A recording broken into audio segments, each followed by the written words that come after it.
Bonjour, bienvenue sur la chaîne Immigrés Vive et Réussis en famille au Québec. Je me nomme Salmata, je suis enseignante vivant au Canada. Cela fait plus de 15 ans avec mon époux et nos 3 enfants. J'aimerais au travers de cette courte vidéo donner aux personnes immigrantes. Tu veux réussir ton immigration au Canada?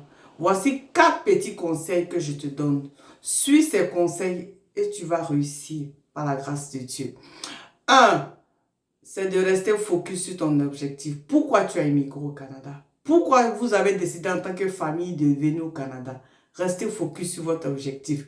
Deuxièmement, vous éloignez des personnes négatives, des personnes qui ont des zones négatives. Troisièmement, se créer un nouveau réseau d'amis, des personnes qui ont le même objectif que vous. En 4e position, allez chercher l'information vraie. Ne vous basez pas sur les on-dit. Et en 5e position, notre expérience personnelle. Premièrement, rester focus sur son objectif. C'est de se dire pourquoi je suis venu au Canada. Je prends l'exemple, tu es étudiant. Tu es venu au Canada pour des études. Reste focus sur tes études. Ce n'est pas le temps de vouloir participer à toutes les fêtes. Si tu participes à toutes les fêtes, c'est sûr que ça va avoir un impact sur tes études. C'est pas parce que tu es venu trouver d'autres personnes qui te disent « Oh, tu peux faire ci, tu peux faire ça. » Non, reste focus sur ton objectif. Maintenant, tu n'es pas étudiant. Tu es venu en famille. Tu es venu ici pour un mieux-être. Encadre-toi de personnes qui vont aller dans le même sens que toi. Ce qui va rejoindre notre 2e point. De s'encadrer de personnes qui ne sont pas négatives. Qu'est-ce que j'entends par négative? Ou qui ont des zones négatives. Très souvent dans la communauté, on va voir des personnes qui passent le temps à se plaindre de tout et de tout. Au Canada, ici, c'est pas facile. C'est pas facile de se trouver un travail. Au Canada, ici, c'est pas facile de s'intégrer. Quand moi, j'étais au pays, j'étais un cadre, je gagnais telle somme, je faisais ça. Mais tu n'es plus au pays. Ça ne sert à rien de s'entourer de telles personnes. Parce qu'elles vont vous amener à sombrer. Vous avez un objectif, c'est de vous en sortir. Donc moi, je vous donne comme conseil ici. Si vous ne connaissez pas trop de personnes dans la communauté, des personnes que vous voyez qu'elles se sont intégrées, elles ont réussi, elles ont l'emploi qu'elles veulent, c'est de s'approcher de ces personnes pour chercher à comprendre comment elles ont fait. Et puis de copier tout simplement. De suivre l'exemple pour atteindre votre objectif.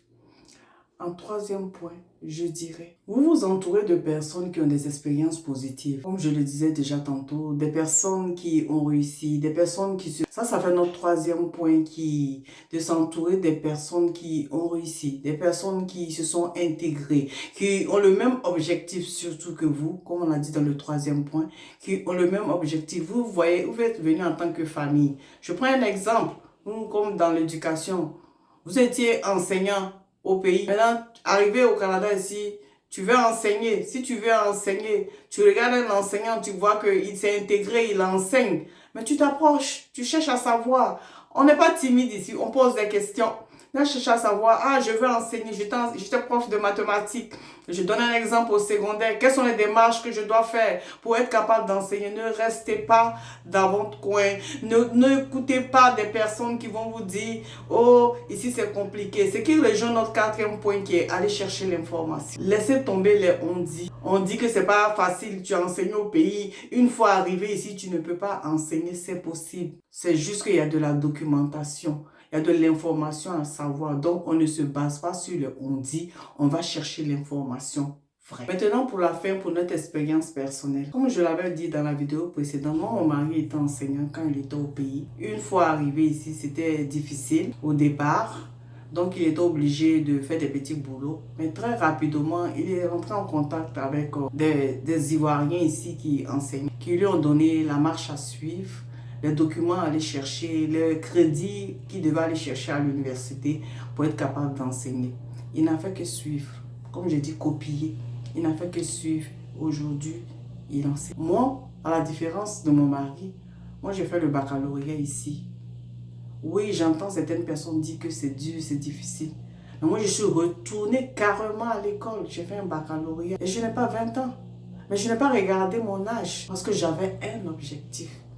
C'était de m'intégrer dans cette communauté. C'était de m'intégrer au Québec. C'était de réussir ma vie au Québec. Aujourd'hui, j'ai fini. Je travaille en tant qu'enseignante en orthopédagogie. Donc, il est possible de réussir sa vie au Québec.